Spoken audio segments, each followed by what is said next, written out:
بسم الله الرحمن الرحيم نحمده ونصلي ونسلم على رسوله الكريم أما بعد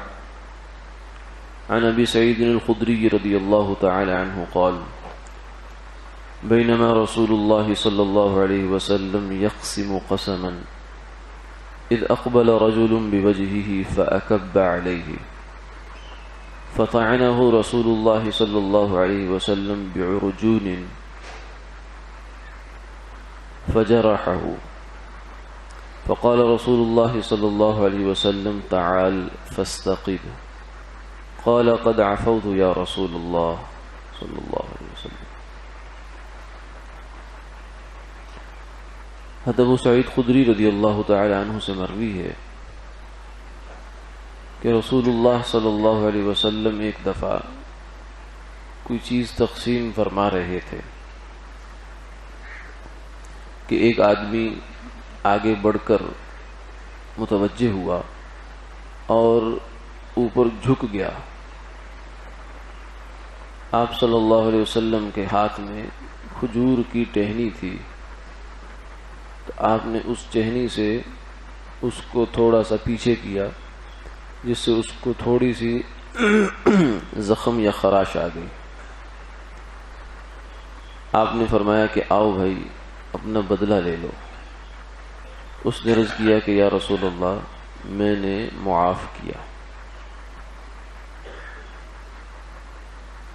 اس حدیث مبارکہ میں کئی باتیں ہمیں معلوم ہوتی ہیں. ایک تو یہ ہے کہ جب کوئی آدمی کسی ایسے کام میں مصروف ہو جیسے کوئی چیز بانٹ رہے ہیں یا کوئی کام کر رہے ہیں تو دوسرے آدمی کو اتنا قریب جا کر نہیں کھڑا ہونا چاہیے کہ جس سے اس کو اپنے کام کرنے میں دشواری محسوس ہو، خلل محسوس ہو. تو ان صاحب نے ایک تو یہ غلطی کی کہ وہ ایسے موقع پر قریب ہو گئے اور پھر اتنے قریب ہوئے کہ گویا اوپر جھک گئے. تو آپ صلی اللہ علیہ وسلم نے ان کو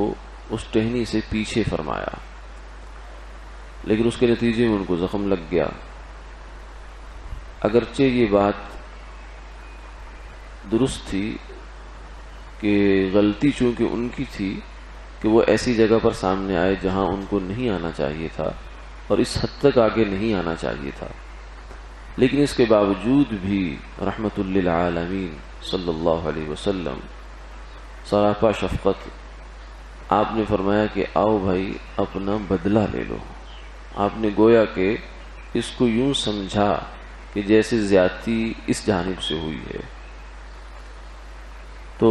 ان صاحب نے آ کر آگے سے عرض کیا یا رسول اللہ قد عفوت، کہ میں نے معاف کر دیا. تو یہ آپ صلی اللہ علیہ وسلم کا اس میں جو طرز عمل ہے وہ ہمیں یہ بات سکھاتا ہے کہ معافی کے لیے، معافی مانگنے کے لیے یا بدلہ دینے کے لیے یہ کوئی ضروری نہیں کہ آپ مکمل جو ہے وہ غلطی پر ہوں،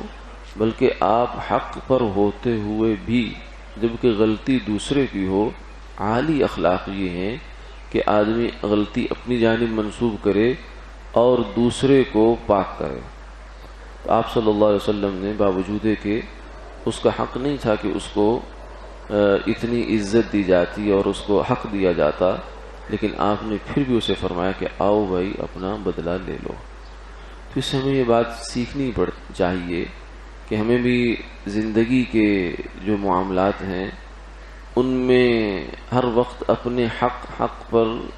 جو ہے وہ اس کی صدا نہیں ہونی چاہیے کہ میرا حق تھا اس نے نہیں دیا، میرا حق تھا اس نے نہیں دیا،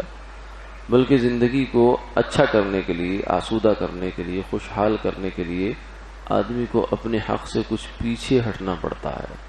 اور یہی چیز جو ہے اگلے کے دل میں نرمی پیدا کرتی ہے. تو اس چیز کو آپ صلی اللہ علیہ وسلم کے اخلاق عالیہ میں سے یہ خلق ہمارے سامنے آیا، اور آپ کے اخلاق پر جو آدمی جتنا چلتا چلا جائے گا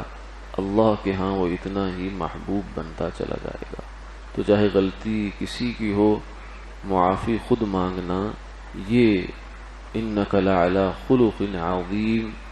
کی سنت ہے، اس کو اپنانے کی کوشش کرنی چاہیے۔ اللہ تعالیٰ ہم کو توفیق عطا فرمائے۔